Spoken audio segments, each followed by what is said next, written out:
Ulan ngayon dito, ewan ko ba, dire-diretso ang ulan. Kaya parang malungkot ang lugar. Pauwi naman na ako. Kaya nga. Malapit na ang binyag ni Kel. Ha? Malapit na binyag ni Kel.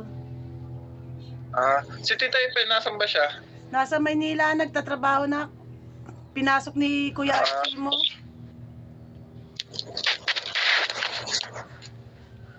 Pinasok ni Kuya Archie. Taga linis-linis. Malapit lang kila Tito ulit mo yon. Sa opisina yon. Pero hindi siya sa bodega siya naka-assign. Ayos. Uniform naman. Oo nga, ayos naman. Buti nga, nagkaroon ng trabaho yun.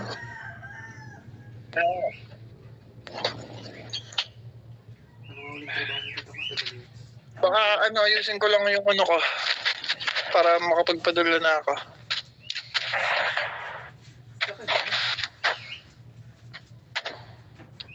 Kasi tapos nilang ng trabaho. Liwanag pa din, sobrang liwanag pa. 12:00 pa dumidilim dito. Ay, ganun. Grabe, no? Kaya akala ko kanina, kasabayan ko lang yung pagliwanag ng dyan. 12:00 pa ng talaga. Gabi. Ibig sabihin ang haba ng liwanag pala dyan, ano? Saglit lang dumilim dito, mga 3 oras, maliwanag na ulit. Grabe. So, pag nakakita, aurora. Aurora dito mamaya. Yung aurora, yung langit nag-iilaw. Oo? Ang galing. Diba yung umiilaw yung langit? Nagkukulay rainbow yung buong langit.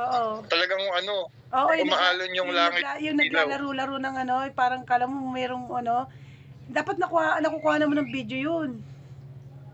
Hindi, makukunan ko na yan. Wala pa, hindi pa uli nagpapakita eh. Maayos ba? Swerte yun. Sa kong relo. Sa akin yan? Sa akin to, ma. Ang palit ko to. Panlalaki to. Ay, ganun ba? Hayaan nyo, pagka Hindi, gusto ko kwintas. Ay. Ha? Gusto ko kwintas, sabi ko. Anong kwintas? Yung kwintas na yung kadena. Alam mo mga kwintas gusto. Yun, alam mo naman yun ang gusto ko eh. Kwintas, bracelet. Yun lang mga gusto ko. Mga silver mo? Ayoko nga. Mga silver? Alam mo naman, di ako mahilig sa silver eh. Ano yung ginto? Kita mo ang dami binibigay sa akin ni Tita Jo naman. Hindi ko nga pinagsusuot. Nandyan, meron ko mga silver dyan. Wala. Yung mga ni Tita Jo naman, mga burlolo. Hindi ko pinagsusuot. Alam mo naman wala ko. Silver, ayaw niyo. Ayaw niyo silver? Pwede naman. Mas mahal nga yun eh. Pwede naman. Mas mahal nga yun eh. Laki ng katawan mo ngayon, naka. Mapalaki ka kuya mo. Okay. Ese, asa ka ba? Hindi mo kuya mo. Kita mo pa yun. Yung isi Nainggit na ako sa Ese. Siya. Inggit na naman sa Ese niyan. Ma, isa pa. Mag-gym-gym lang ng konti ang kuya mo. Ang ganda na ng katawan eh. Oh. Nakitaan ka na, Jay. Ay, will Ese.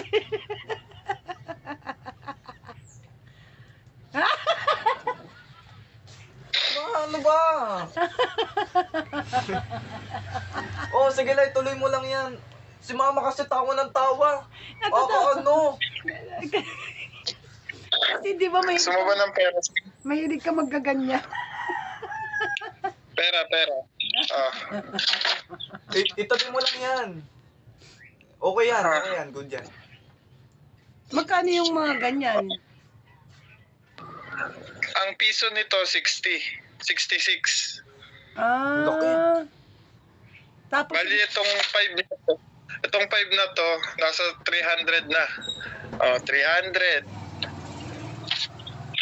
600, 900, 12, 15, 18, 21, 24, 2-7. 27, may 10 pa, plus 600. 600 ulit. 39, may 20 pa. ano yung mga 10. tip? Mga tips sa'yo, anak? Mga tip. Ang galing, ano? Pag uwi ko, bili tayo ng mabibili. Sa ngayon, itabi mo na muna. Ay, paano mo pala kino-convert yan? Yung pera mo Diyan, yan? Huwag ka bigay, ha? punta daw kami dyan ni Bless. Oo. Kasi pati yung ano niya gustong mag-night swimming nung family niya Ah. Kailangan pala na. Uy. Dapat pala anak, mag-ano ka bago ka umuwi rito, mag-schedule ka na ng didiretso na ano, tutuluyan. Wala silang matutuluyan. Hindi, doon naman magtutuloy yung mga yun sa resort naman tayo lahat. Kaya nga doon na nga tutuloy. Ibig ko sabihin, dapat 'di ba uuwi kayo. Bago ka umuwi, ano ka na para doon na lang magkita-kita, ganun kung saang resort. Hindi, baka mamaya dyan pa nila dumiretso Nakakaano kasi wala naman silang matutuluyan dito, ano. Kaya nga Kaya nga ako sabi naman ni Bless gusto daw, siyempre, sa ano yun, katapusan. Ano naman yun ng mga pamilya niya rin, siyempre. Ako tuloy yung nahihiya. Siyempre, ako yung gagastos sa inyo, sila yung gagastos sa kanila, ganun naman yun. Gusto lang nila kayong makasama, siyempre. Akong bagay, yung pamilya niya at saka pamilya natin, gusto niyang ipag-banding, ganun yun. Reunion. Oo nga. Hindi, yung pamilya niya yung nagsabi. Kasi, di ba, nakakapunta ako sa kanila. Oo. Tapos gusto daw nila tita doon, ang mama niya, mag-outing daw tayo dyan. Oo. Mama. Sa may Sariaya, ma.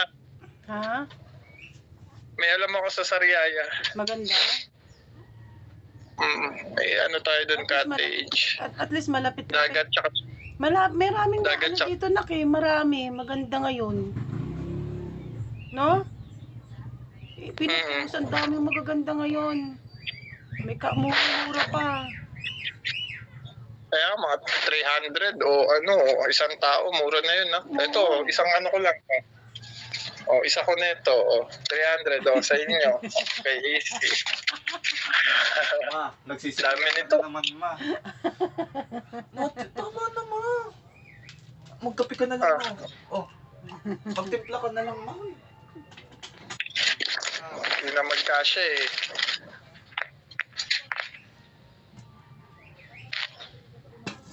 Ito mo. Siyempre, cottage pa lang yan. Tsaka hindi pa kasama dyan, pagkain. Ang laki naman.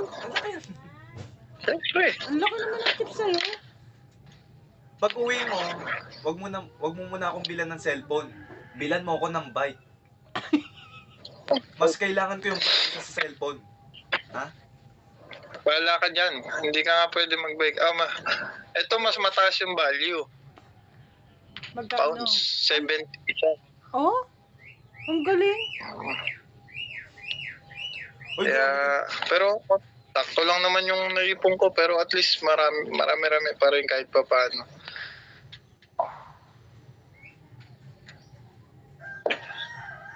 Ay, paano ka pala nagpapadala sa amin? Kumbaga, i-convert sa peso. Natural, i-convert yan sa peso. Ano ba naman niya si AC? Wait lang, ma. Oo.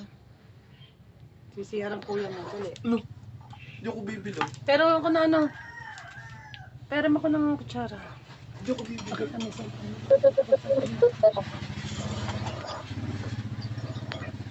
Ma, Oh. ano yung mga kukunin doon? Mga nakabox pa yun na. Pero may mga babasa din kasi doon. Na ano ko na. Hindi ko maano. Sige, wait lang.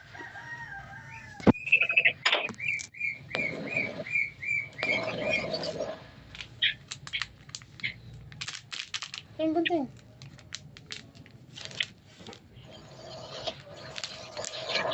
Ilagay mo ni ano mo.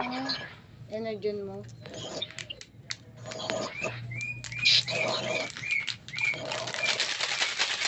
Ba yan? Kumakapagpag naman si AC. Grabe. Ingay. Sasabihin, hindi yan. Hindi yan. Ano ba yun?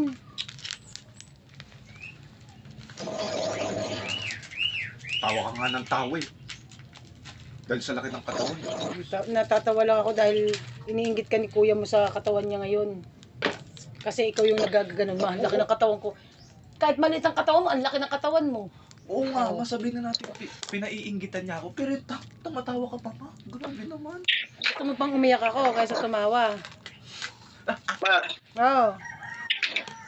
magre-ready na kayo. Pupunta kami dyan sa katapusan kasama yung pamilya ni Bless. Nako. Ano i-ready ko na?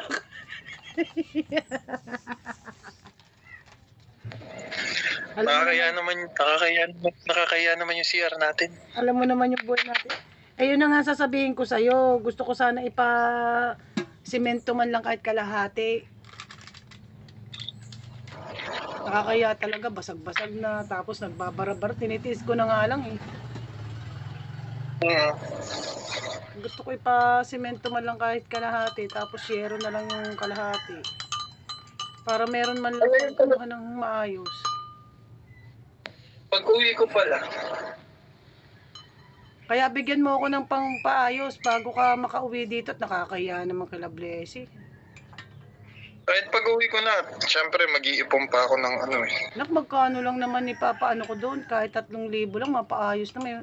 Pati ako hirap na mag-CR dito ngayon eh. Kung may pera lang akong pang ano doon, pinagawaan ko na to eh.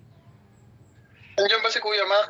Oo, paano makakagawa nga ito eh? Wala naman akong ibibigay sa kanyang pampagawa. Kaya sabi niya, ano ba yan mga CR na yan? Nangangamoy na. Nakakayo. Nangangamoy na eh. Pag binubuhusan, nangangamoy. Tsaka ano, oo, nakakahiya. At tsaka, Barado nak talaga, nakakahiya talaga to kahit at sa totoo lang hindi na ako makasir ng maayos dito. Sabihin mo na kung saan ako sabihin. sige. Gusto ko na talaga ipaayos to at nang bago kayo makauwi at nakakahiya kay Blessing, maliligo, magpapalit man ng damit ay hindi makakapagpalit talaga eh. Na may ilang yun. Maiilang talaga yun, isipin mo walang bubong, di ba? Tapos nangangamoy, barado, Diyos ko talagang kahihiyan eh.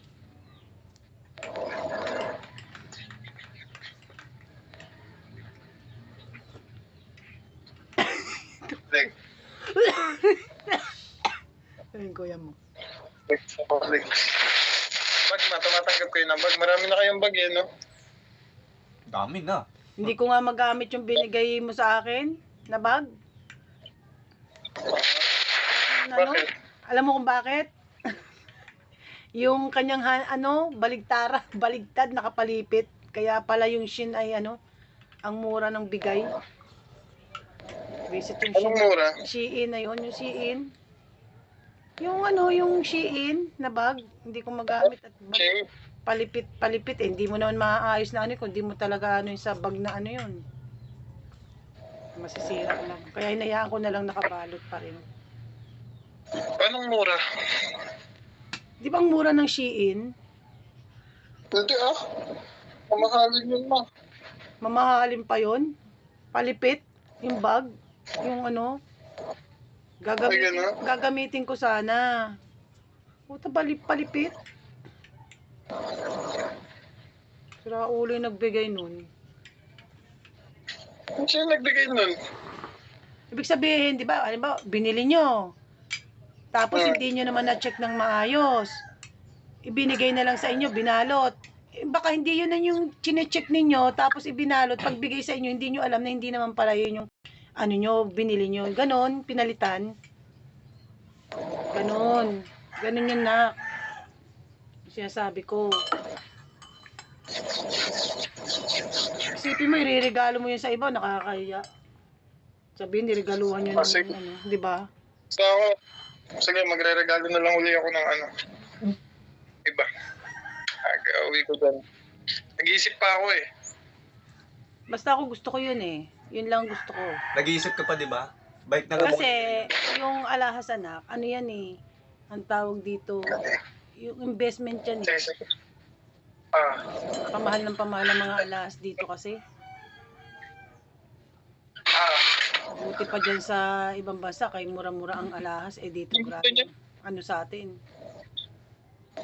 anong gusto niyo ha, ma? Alahas nga. Anong alahas nga? Alo, kwintas nga. Ang kulit na yun. Yung ano nga yung silver ba? Silver? Paulit-ulit. Silver ba? Sabi ko nga, gold, oh, pero kung may silver, edi sige, silver. Ano yung isa? Yung gold? Oo. Gold? Matagal mo naman nang alam na yung gano'n ang mga gusto ko eh. Ano ba yan? Grabe, mahal yung gold, ma. Grabe to si mama. Ano? Mahal, maka nasa 40 milyon. Hoy, grabe ka na.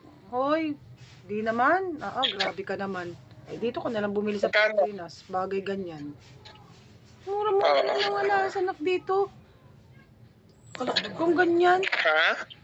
kung ganyan lang kamahal pala dyan, Diyos ko, makakapagtinda na ako ng mga alas nak. Pumunta tayo sa umping. Ano ka ba? Saan yun? Saan yun? Chinatown.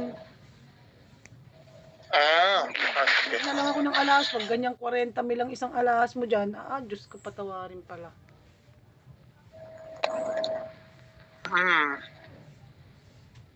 Kung nakikita mo lang to. Basta bago Sabado. Kung nakikita mo lang daw to na yung cellphone niya barag-barag. Sige, pag-uwi natin. Pag-uwi Titignan natin ko yan. kung anong mag-uwi pa. Hindi nga yun yung gusto ko. Yung bike mo. Sabihin ko sa Ay, ayaw nga ni kuya mo ng bike. Alam mo kung bakit gusto ko ng bike? Para wala na ako may storbo para magpatid. Gusto ko ako na lang mag-isa. Malaking tulong sa akin yung bike, no? Pwede naman yun na. Hindi nga pwede. May helmet naman siya. Pagsamba-samba. Kahit naman. Ha? Gagamitin niya yung kung saan-saan. Nakita mo. Paano nga naman kasi ikaw, pag may bike ka, katulad noon, kung saan ka nakakarating. Nag-aaral pa ako. Hindi ko naman basta-basta gagamitin yung bike. Ang iniisip kasi ng kuya mo, anak, yung mga sasakyan doon papunta ng Santa Catalina, wala silang pakialam na sa mga dumadaan na biker. Kasi wala namang bike lanes doon eh. Ikaw ang talagang na tumabi sa kung ikaw ay nakatalikod, paano mo silang nandiyan na pala sila. Isipin mo yung nakatabi nga, nadidisgrasya, nakabike yun ha. Naiipit ka. Yan ang gusto mo. Lalabas mo na ako, may pa ako. May? May gagawin pa ako. Baka tumawag ulit ako mamaya kung sakali. Kung matatapos ako maaga, may gagawin pa ako. Sige na, sige.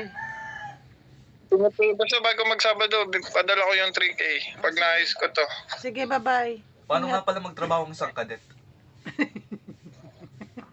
Ingat kayo dyan, ma. Hindi ka dete ang kuya mo. Sige na, love you, bye-bye. Ingat ka. Ingat kayo, ingat kayo. Bye-bye na kay kuya. So, mag-iingat ka dyan. Ha? Si Kuya Mac, nasan? Andun sa kabila. Sige, hayaan mo siya dun. Sige na, bye-bye. Sige na, bye-bye. Good luck, good luck. Bye-bye. Dami kong gamit. Mga... Gilang, tabi mo lang yan. Sige lang daw. Dami kong gamit. yung relo ko, nandyan lang. Maestro pa. Chocolate. Pang bite-bite. Ang gulo. Ang gulo ng kabina ko. Eh di bali, ikaw lang naman nandyan. At least Hindi, puro kada linggo may inspection. Pag nakitang magulo yung kabina mo, pwede ka ma-warningan. Ay, Tsaka madumi. ayusin mo na muna yan bago ka, baka biglang inspeksyonin yan. Hindi, ina-announce naman yun kada ano. O sige, sige na nak, muna, ingat ma, ka. ha? Bye-bye na, bye-bye. Love you, nak. Ingat ka. Hmm. Sige na.